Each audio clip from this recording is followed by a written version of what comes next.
Morning students, आज हम पढ़ते हैं बायोमोलिक्यूल्स।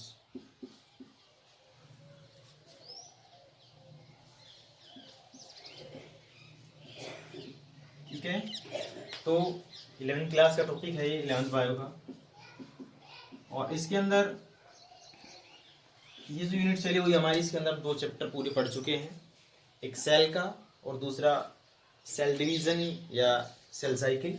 उसके बाद हमारा जो थर्ड चैप्टर आता है वो आता है बायोमोलिक्यूल्स। ठीक है, तो बायोमोलिक्यूल्स जो होता है वो मोस्ट इंपॉर्टेंट चैप्टर है। ये 11th के अंदर भी आता है, बायो के अंदर, 12th के अंदर, केमिस्ट्री के अंदर भी आता है। तो मोस्ट इंपॉर्टेंट होता है बायोमोलिक्यूल्स। ठीक है, तो बायो का मतलब होता है लिविंग। ठीक है, मॉलिक्यूल्स का मतलब मॉलिक्यूल्स, ठीक है, या फिर सब्सटेंस कह सकते हैं। तो biomolecules these are the organic and inorganic molecules that are present in cells or tissues। ठीक है, तो बायो का मतलब लिविंग। ठीक है, तो these are the organic or inorganic molecules या compounds that are present in cells or tissue। तो वो कंपाउंड या वो मॉलिक्यूल्स जो सेल्स के अंदर या टिश्यू के अंदर रहता है उसको हम बोलते हैं बायोमोलिक्यूल्स। ठीक है, बायोमोलिक्यूल्स के अंदर दो टर्म आई है, एक आया है ऑर्गेनिक और एक आया है इनऑर्गेनिक। ठीक है, ऑर्गेनिक सब्सटेंसेस या ऑर्गेनिक कंपाउंड्स या ऑर्गेनिक मॉलिक्यूल्स वो होते हैं जिसके अंदर कार्बन और हाइड्रोजन प्रेजेंट होती है। ठीक है, कार्बन और हाइड्रोजन क्या होती है, प्रेजेंट होती है। कार्बन के साथ साथ हाइड्रोजन, हाइड्रोजन के साथ मतलब इसके साथ ऑक्सीजन भी हो सकता है, नाइट्रोजन भी होता है कुछ कंपाउंड्स के अंदर, कुछ मॉलिक्यूल्स के अंदर। ठीक है, लेकिन जो इनऑर्गेनिक सब्सटेंस होते हैं, इनऑर्गेनिक मॉलिक्यूल्स होते हैं, उसके अंदर ये कार्बन और जो हाइड्रोजन होता है ये एब्सेंट होता है। ठीक है, यही कहें कि lack of carbon and hydrogen. ठीक है, so the compounds that can contain carbon is known as organic compound. The compound that cannot be contain carbon with other is known as inorganic compound। ठीक है, या biomolecules को अगर हम इसकी दूसरी डेफिनेशन देखें तो ये हो सकता है कि biomolecules these are the molecules that are obtained from living cells or tissues। ठीक है, ये वो मॉलिक्यूल्स होते हैं, वे जो सब्सटेंस होते हैं जिसको हम सेल्स या टिश्यू से, लिविंग सेल से, टिश्यू से हम ऑब्टेन कर सकते हैं, तो उसको हम बोलते हैं बायोमोलिक्यूल्स। ठीक है, तो बायोमोलिक्यूल्स के बारे में बात करते हैं। तो ये जो बायोमोलिक्यूल सब्सटेंस होते हैं, ये मॉलिक्यूल्स होते हैं, डिफरेंट एलिमेंट से बने हुए होते हैं। ठीक है,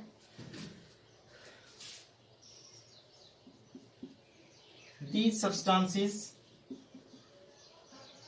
are made up of different elements।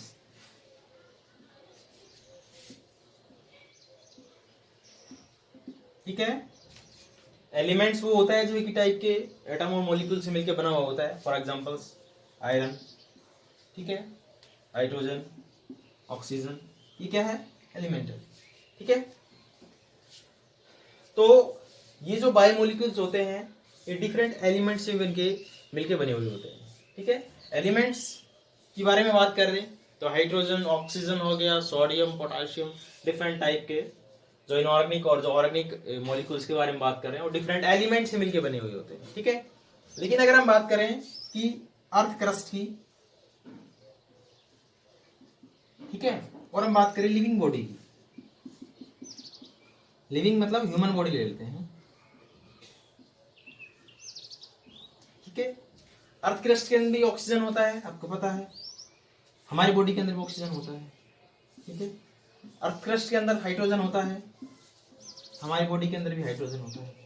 लेकिन क्या होता है कि ये जो अर्थ क्रस्ट होती है इसमें और ह्यूमन बॉडी के अंदर थोड़ा सा कंपोजिशन का फर्क हो जाता है, यानी इसकी जो परसेंटेज जो है वो परसेंटेज है वो डिफरेंट हो जाती है कि अर्थ क्रस्ट के अंदर उसके डिफरेंट परसेंटेज के अंदर प्रेजेंट होती है, वो लिविंग बॉडी है उसके अंदर डिफरेंट परसेंटेज के अंदर प्रेजेंट होती है। फॉर एग्जांपल अगर हम बात करें अर्थ क्रस्ट के अंदर तो जो हाइड्रोजन होता है वो टोटल 0.14 होता है, 0.14% होता है, ठीक है। लेकिन अगर हम बात करें लिविंग के अंदर तो ये हो जाता है 0.5, ठीक है। इसकी बात करें हम हाइड्रोजन की, ठीक है। अगर नेक्स्ट हम बात करें कार्बन की, तो कार्बन जो होता है अब वो अर्थ क्रस्ट में आपको पता है कि in the form of carbon dioxide होता है, 0.03% होता है। लेकिन अगर हम बात करें ह्यूमन बॉडी की तो उसके अंदर 18.5% होता है, ठीक है। नेक्स्ट अगर हम बात करें ऑक्सीजन की, तो ऑक्सीजन जो होता है वो अगर हम बात करें किसके अंदर, अर्थ क्रस्ट के अंदर, तो वो होता है 46.6, ठीक है। लेकिन हमारे बॉडी के अंदर जो ऑक्सीजन होता है 65.0% होता है, ठीक है। अर्थ क्रस्ट के अंदर आपको पता है कि भाई 1/3 जो पार्ट है अर्थ क्रस्ट पे वाटर है, ठीक है। तो ये 46% होता है, लेकिन हमारे बॉडी के अंदर ये 65% होता है, ठीक है। अगर हम इसके बारे में नाइट्रोजन के बारे में बात करें तो नाइट्रोजन अर्थ क्रस्ट के अंदर ये नॉर्मली, अगर अर्थ क्रस्ट की बात करते हैं तो अर्थ क्रस्ट के अंदर ये क्या होती है, बिल्कुल रेयर होती है, रेयर होती है। लेकिन अगर हम बात करें कि ह्यूमन बॉडी के अंदर तो जो नाइट्रोजन होती है वो 3.3 होती है, ठीक है। अगर हम बात करें सिलिकॉन की, ठीक है, तो सिलिकॉन की अगर हम बात करते हैं तो सिलिकॉन जो होती है 27.7% होती है, लेकिन इसके अंदर ये बिल्कुल नेग्लिजिबल होती है ह्यूमन बॉडी के अंदर। सिलिकॉन जो होता है वो अगर हम बात करें अर्थ क्रस्ट की, तो अर्थ क्रस्ट के अंदर जो सिलिका होता है एक प्रकार जिसको हम रेत बोलते हैं, उसका फॉर्मूला होता है SiO2, ठीक है।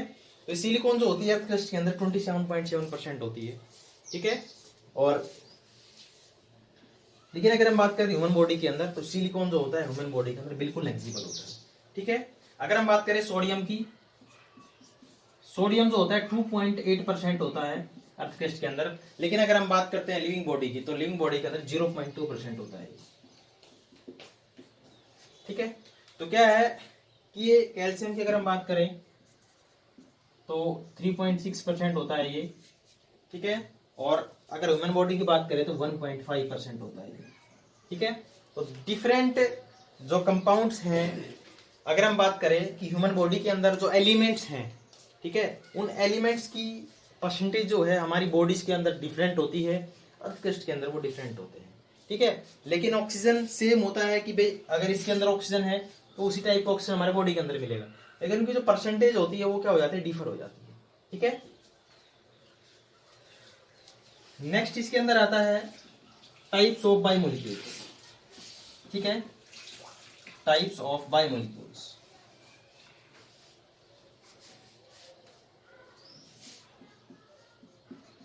टाइप्स ऑफ बायोमोलिक्यूल्स, ठीक है। और इसके अंदर हम एक टेस्ट करेंगे, ठीक है, कि बायोमोलिक्यूल्स जो हैं उनका टेस्ट होता है एक कि कौन कौन से कम होते हैं हमारे बॉडी के अंदर, कौन कौन से ज्यादा होते हैं, ठीक है। तो इसको इंक्लूड करेंगे हम analysis of chemical substances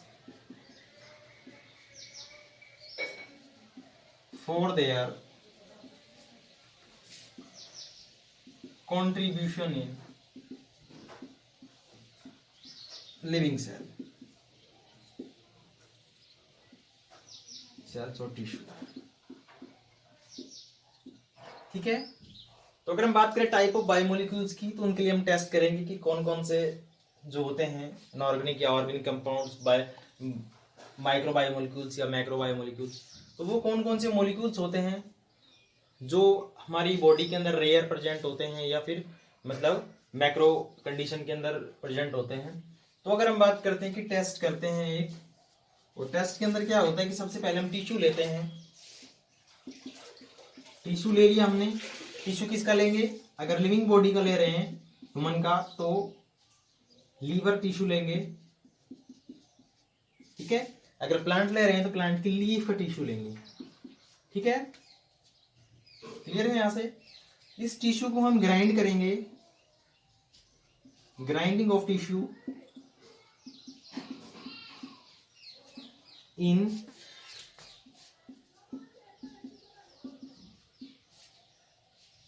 compound होता है CCl3COOH, इसको बोलते हैं trichloro acetic acid, trichloro acetic acid, ठीक है। इसके अंदर ग्राइंड करते हैं किसकी हेल्प से, हम पिस्टल और जो मोटर होती है उसकी हेल्प से इसको ग्राइंड करते हैं हम। ग्राइंड करने के बाद हमारे पास एक सलरी सब्सटेंसेस आ जाते हैं, ठीक है। एक सलरी टाइप में हमारे पास मिल जाता है सब्सटेंस। इसको ग्राइंड करने के बाद किस में ग्राइंड करेंगे हम, इसको ट्राइक्लोरो एसिटिक एसिड, ठीक है। अब ये क्या है, हमने ग्राइंड कर दिया, और ग्राइंड करने के बाद जो हमारे पास सब्सटेंस आया है उसको हम फिल्टर करेंगे, ठीक है। फिल्टर किसकी हेल्प से कर सकते हैं, फिल्टर जो है वो हम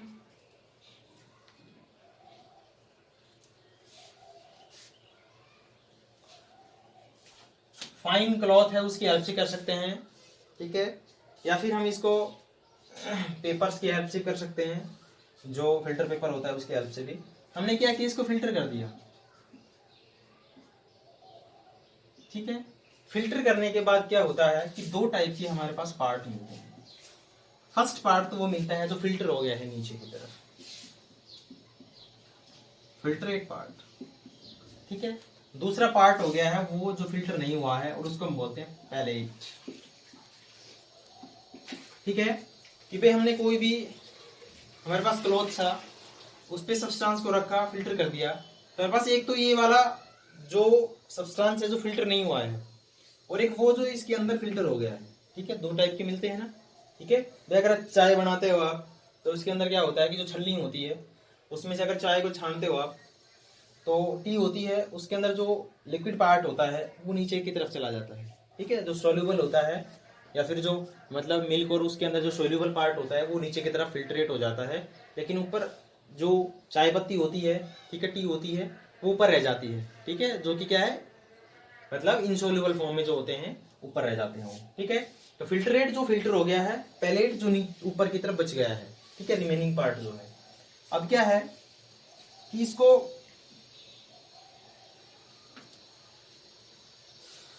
अब ये जो फिल्टर हो गया है फिल्ट्रेट, और दूसरा जो फिल्टर नहीं हुआ है, जो फिल्टर हो गया है वो क्या है, एसिड सोल्यूबल। क्यों एसिड सोल्यूबल कह रहे हैं इसको हम, कि भाई हमने एसिड के अंदर ट्राइक्लोरोएसिटिक एसिड लिया था, उस ट्राइक्लोरोएसिटिक एसिड के अंदर जो डिजोल्व हो गया है, ठीक है, जो सोल्यूबल हो गया, मतलब उसके अंदर सोल्यूबल है, तो उसको हम क्या कहेंगे, एसिड सोल्यूबल। दूसरा क्या है, एसिड इनसोल्यूबल, भाई जो उसके साथ मिक्स होके सोल्यूबल नहीं होके जो नीचे नहीं गया, ठीक है, उसको हम क्या कह रहे हैं, पैलेट कह रहे थे, क्या है, एसिड इनसोल्यूबल है, ठीक है। अगर ये एसिड इनसोल्यूबल है ये वाला, तो ये क्या है, एसिड सोल्यूबल। तो ये जो फिल्ट्रेट हो गया है उस मॉलिक्यूल का जो साइज है वो क्या है, स्मॉलर है एज कंपेयर टू दिस, ठीक है। जिसका साइज स्मॉलर होता है, ठीक है, उसको हम, या जिसका मॉलिक्यूलर वेट क्या होता है, कम होता है, उसको हम बोलते हैं माइक्रो बायोमोलिक्यूल्स,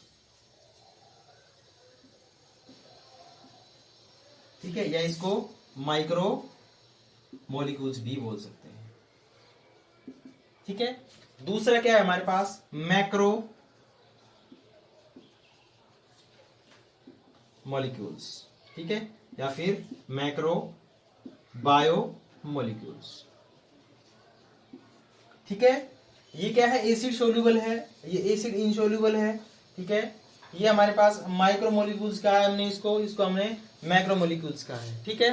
क्योंकि इसका जो मॉलिक्यूलर वेट होता है वो बहुत कम होता है, साइज जो होता है वो कम होता है, इनका साइज और मॉलिक्यूलर वेट जो होता है वो ज्यादा होता है, ठीक है। तो हमारे पास टाइप ऑफ की हम बात करते हैं बायोमोलिक्यूल्स, तो वो दो टाइप से हो गए, एक माइक्रोमोलिक्यूल्स, एक मैक्रोमोलिक्यूल्स, ठीक है। इनका जो मोलिकुलर वेट होता है वो 18 से 800 तक हो सकता है, ठीक है। अगर इसका हम बात करें इसका मैक्रोमोलिक्यूल्स का, तो जो मैक्रोमोलिक्यूल्स होते हैं उनका जो मोलिकुलर वेट होता है वो मोर देन 1000, ठीक है, सॉरी 100 होता है, ठीक है।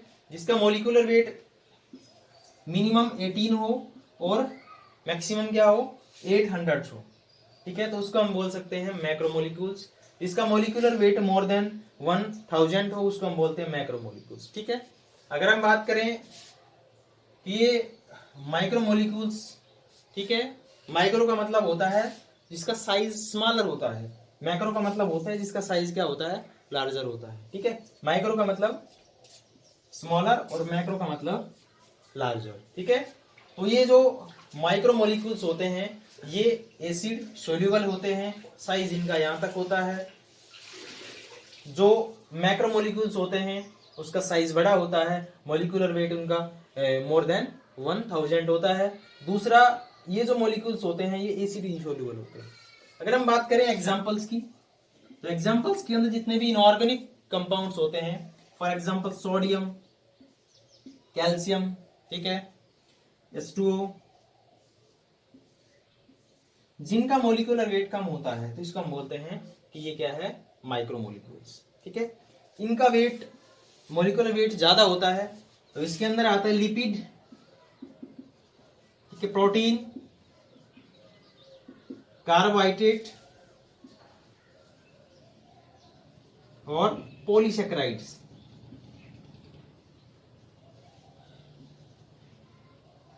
ठीक है। अब यहां पे डाउटिंग चीज है थोड़ी सी, लिपिड का जो मोलिकुलर वेट होता है वो लेस देन 100 होता है, ठीक है। और हम ये बात करें कि बायोमोलिक्यूल्स जो हैं उनका, सॉरी जो माइक्रोमोलिक्यूल्स हैं उनका जो मोलिकुलर वेट होता है वो 18 से 800 तक हो सकता है, ठीक है। लेकिन इसका मोलिकुलर वेट जो है वो लेस देन 100 होता है, ठीक है। अगर हम बात करें वन मोलिक्यूल्स की ऑफ द लिपिड की, प्रॉब्लम हम ये आती है यहाँ पे कि हम इसको मैक्रोमोलिक्यूल्स की कैटेगरी में क्यों रखते हैं, ठीक है।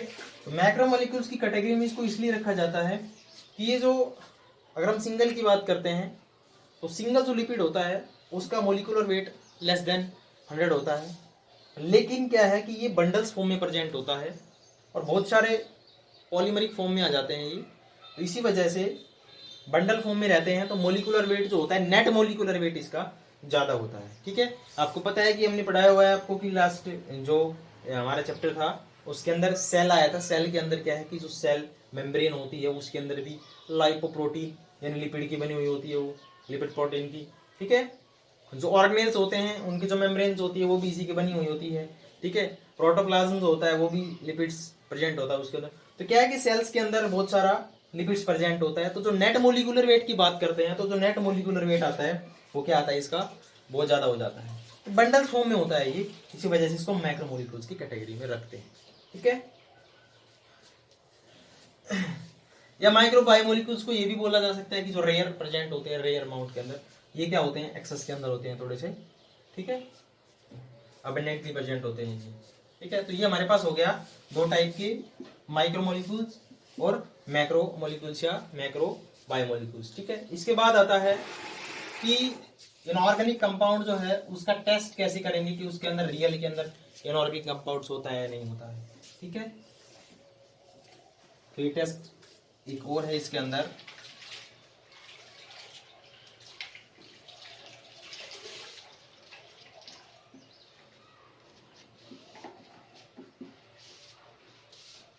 Analysis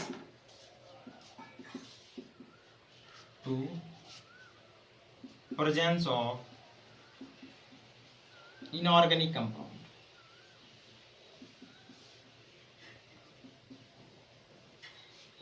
inorganic substances, inorganic molecules. Next test कर रहे हैं हम क्या कि रियल में होता भी है या नहीं इनऑर्गेनिक कंपाउंड किसी भी सेल के अंदर या किसी भी टिश्यू के अंदर, ठीक है। तो इसके अंदर हम क्या करते हैं कि सबसे पहले sample of taken sample of tissues, ठीक है, लीवर सेल से ले लेंगे या फिर लीफ से ले लेंगे, ठीक है। उसको हमने क्या करना है, उसके बाद ड्राई करना है, ठीक है, धूप में रख देना है, कैसे कर देना है, ड्राई कर देना है। तब इसको जैसे हम ड्राई करेंगे तो इसके अंदर क्या हो जाएगा, dry to evaporate water molecules, ठीक है। तो इसके अंदर क्या है कि हमें इनऑर्गेनिक कंपाउंड देखने हैं, इनऑर्गेनिक एलिमेंट देखने हैं, ठीक है। इनऑर्गेनिक क्या देखने हैं हमने, एलिमेंट देखने हैं कि कौन कौन से एलिमेंट्स इसके अंदर होते हैं, ठीक है। अब क्या है कि H2 मॉलिक्यूल्स जो है वो क्या हो गया है, यहाँ से ड्राई होने के बाद जो टिश्यू है या सेल, वो जो हमारे पास लीफ है वो क्या है, इवोपरेशन हो गया है उसके अंदर। इवोपरेशन का मतलब उसके अंदर जो वाटर मॉलिक्यूल्स है वो क्या हो गए हैं, इवोपरेट हो गए हैं, तो वाटर मॉलिक्यूल्स लॉस हो गए वहां से। अब हमारे पास क्या बच गया, ड्राइड टिश्यू, ठीक है, ड्राई टिश्यू बच गया। अब हम उसको क्या कर देंगे, बर्न कर देंगे, जला देंगे उसको, ठीक है। जैसे हम इसको बर्न करेंगे तो बर्न करने के बाद क्या होता है कि इसके अंदर जो कार्बन